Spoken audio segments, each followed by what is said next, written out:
चलिए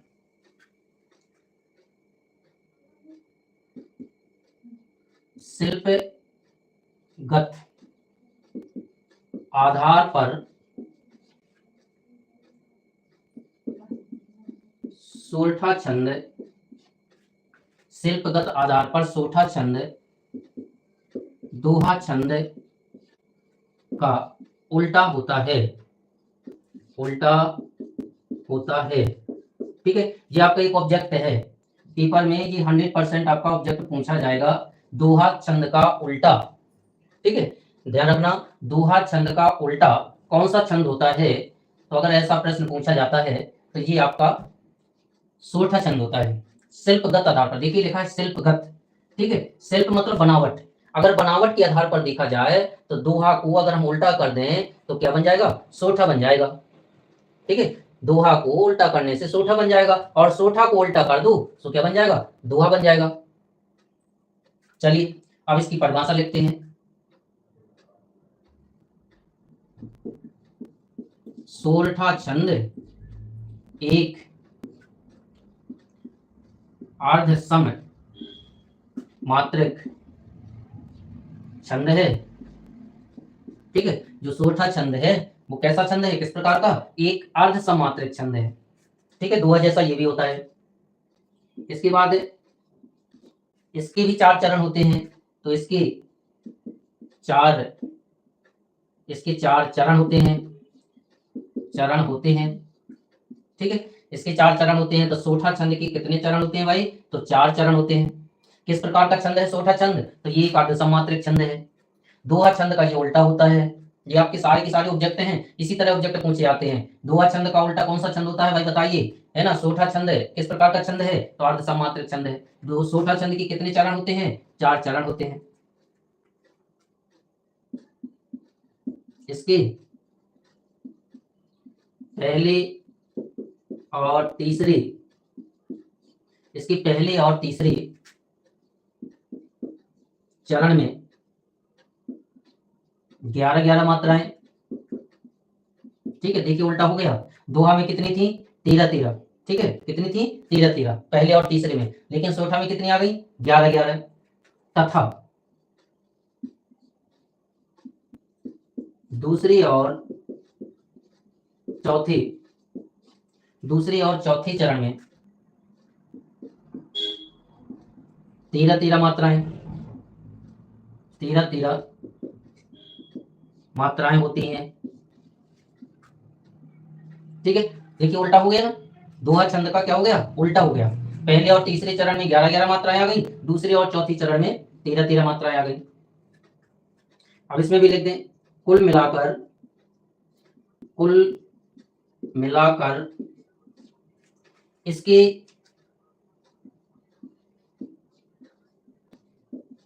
प्रत्येक दल में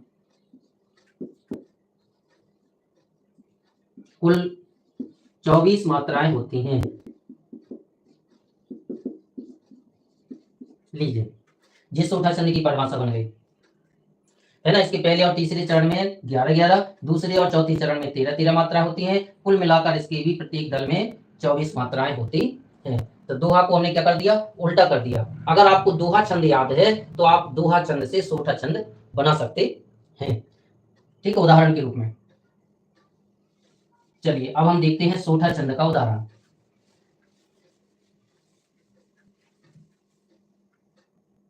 नमस्कार नमस्कार देव भाई, नमस्कार। चलिए सोलठा छंद का उदाहरण लिखने के लिए तैयार हो जाइए।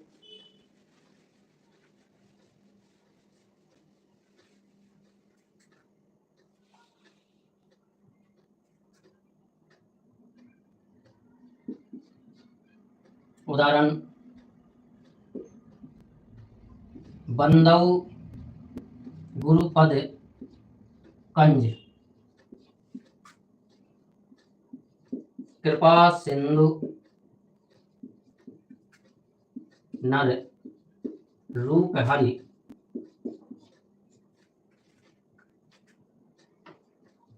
महामोह तम पुंज जासु वचन रवि कर ने करी। ये आपका शुद्ध सोठा है ना, ये शुद्ध सोठा है। ठीक है, इसको हम क्या कह सकते हैं, शुद्ध सोठा कह सकते हैं। ठीक है, और अगर आप दोहा से बनाना चाहते हैं, ठीक है, तो आप ऐसा कह सकते हैं, जैसे अभी लिखा था रंगन पानी राखी बिन पानी सब सून, तो आप ऐसा लिख सकते हैं कि बिन पानी सब सून और रहीमन पानी राखिए। ठीक है, ये दोहे का उल्टा, तो ये क्या हो गया, देखिए इसको हम क्या नाम देंगे, शिल्पगत। ठीक है, शिल्पगत मतलब बनावट, किसके आधार पर, बनावट के आधार पर अगर हम दोहे को क्या कर दिया, उल्टा कर देंगे तो सोठा छंद बन जाएगा। तो रहीमन पानी राखिए बिन पानी सब सून, किसका उदाहरण है, दोहा का। हमने दोहा के चरण क्या कर दिए, बदल दिए। ये पहला चरण था, यहाँ दूसरे का काम कर रहा है, ये दूसरा था, यहाँ पहले का काम कर रहा है। तो इस तरह से आप दोहा को उलट करके बना सकते हैं, या फिर आप शुद्ध सोठा का उदाहरण लिख सकते हैं। हाँ,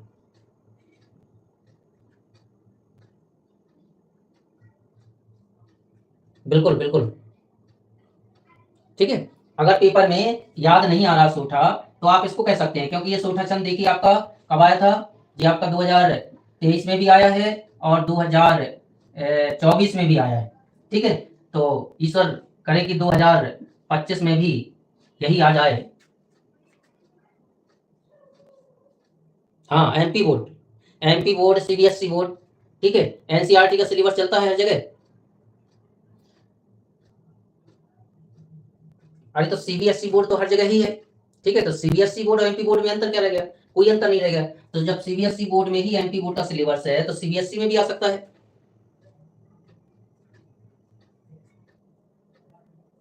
चलिए कोशिश करें कि आप शुद्ध सोठा याद करें, और ये बनावट के आधार पर ना करें तो ज्यादा अच्छा रहेगा।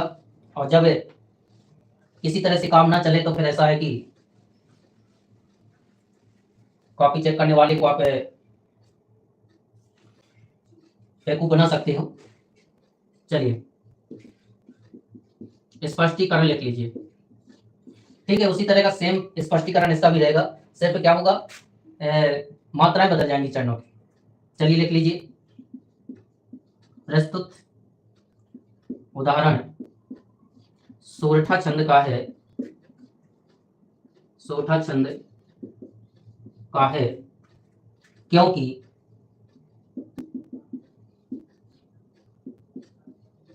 इसके प्रत्येक चरण में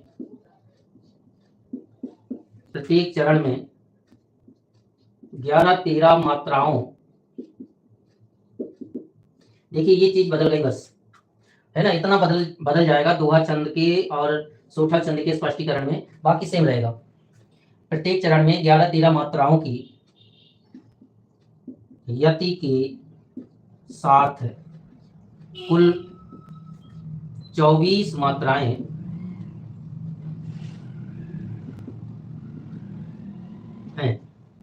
ठीक है, अगर ये स्पष्टीकरण भी आप लिखकर आते हैं तो कोई भी आपके बोर्ड में अंक नहीं काट सकता है। ठीक है, और कोई डाउट, कोई दिक्कत, ये स्पष्टीकरण जरूर लिख के आना है बोर्ड में, इतना जरूर ध्यान देना है। अगर स्पष्टीकरण लेके नहीं आते हैं आप, और ये पेपर में 2 अंक का पूछा जाता है क्वेश्चन, ध्यान रखना 2 अंक का, तो आपको अगर ये इतना लिख के नहीं आते हैं तो आपको 1.5 नंबर मिलेंगे, ये आप ध्यान रखें। और अगर ये लिख के आते हैं तो आपको 100% 2 में 2 अंक मिलेंगे, कोई नंबर आपके काटने वाला नहीं है। चलिए, तो आज की क्लास में आपकी 2 छंद हो गए हैं, दोहा छंद हो गया, सोठा छंद हो गया है। अब अगली क्लास